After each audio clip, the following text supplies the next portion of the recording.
live with Jacob Penny, and we're checking out his Coosa FD today for a viewer's rig. You're gonna wanna see this. All right, so this is the rig, huh? He's out from Southern California. Him and his dad are serious kayak bass fishermen. They help run the KBF tournament here out on the West Coast. I wanted to check out their Coosa FD because, man, you guys have these things dialed in. So why don't you do me a favor and just run me through, what do you got custom on this Coosa FD? All right, well, first off, the boat in general is Jackson's first pedal drive boat. Pedal drive is pretty great. I like it so far. I haven't had any issues with it. Putting it down is pretty easy. That part I love about it. It just drops down on the boat. That's cool.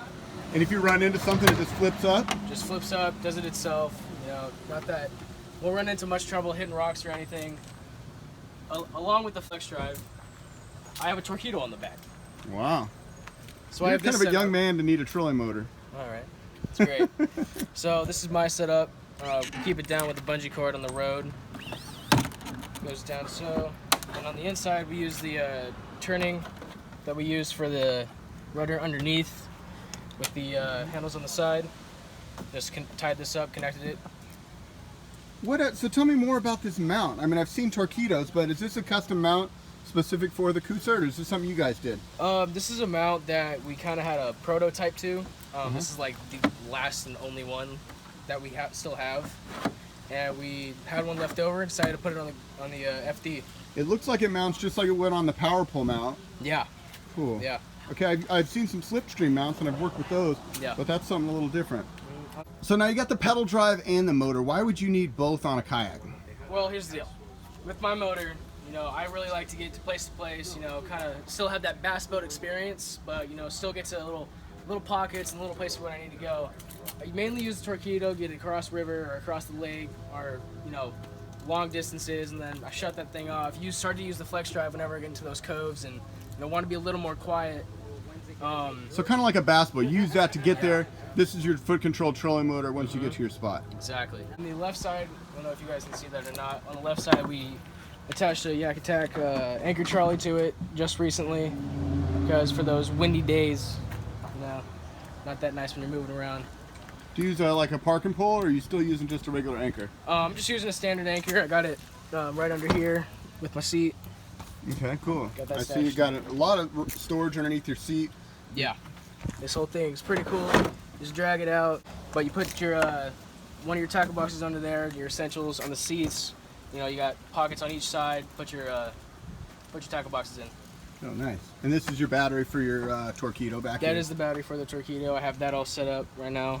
On the side right here, we have one of the paddle clips that I use because when I put my rod through the rod tube, my paddle usually interferes with it, so I keep it down here below it, so when I get my rod out, it's easier and doesn't interfere with the paddle at all. Okay, so you use this for horizontal rod storage. Your tip goes in here and then the rod hangs out back there. Yep, handle sits in right there. So tell me about the crate. This looks like something different. This is a Jackson product. This is the K crate for the Kraken that, you know, I use quite often. I just switched over to the FD.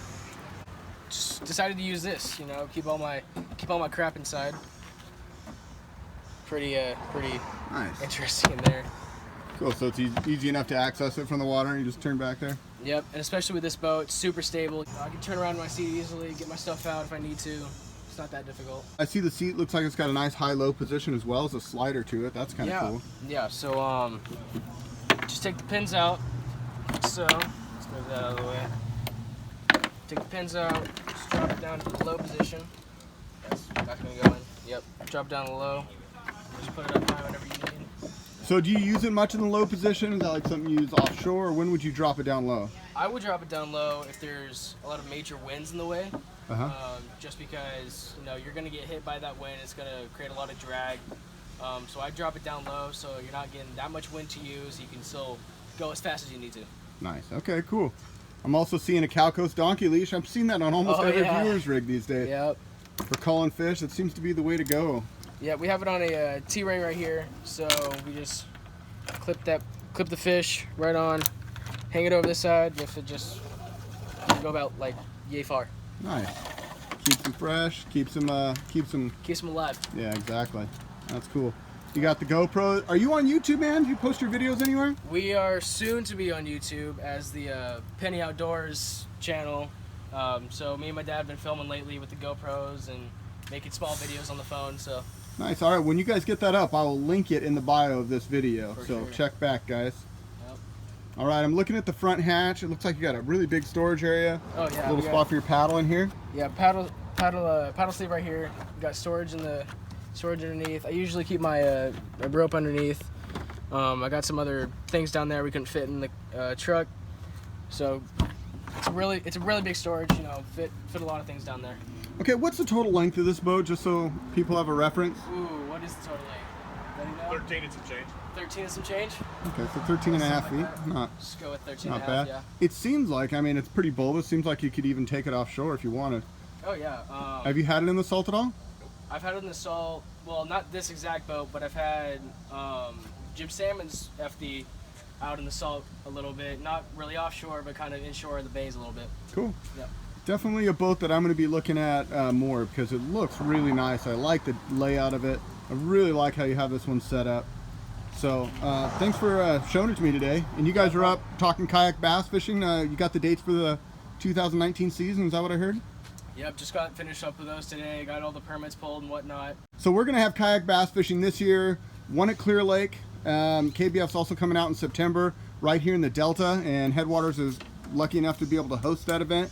So we got some cool tournaments coming up, as well as I think 5 more coming up in the 2019 season. So between Yakka Bass, the Central Valley Kayak Anglers, Motherlode Kayak Anglers, and KBF, you guys should be out here fishing every single weekend. If you're not in California, man, I'm sorry, you ought to be. This place is going off. Jacob, thanks so much for showing us your rig. Thank you. I look forward to seeing you guys out there more at the KBF events. And you guys, until next time, this is Dan from Headwaters Kayak Shop, wishing you happy paddling. And if you have an awesome rig that you think we should videotape, bring it by the shop. Let me check it out and we'll get it on our YouTube channel. Thank you guys so much for watching. We'll see you on the next one.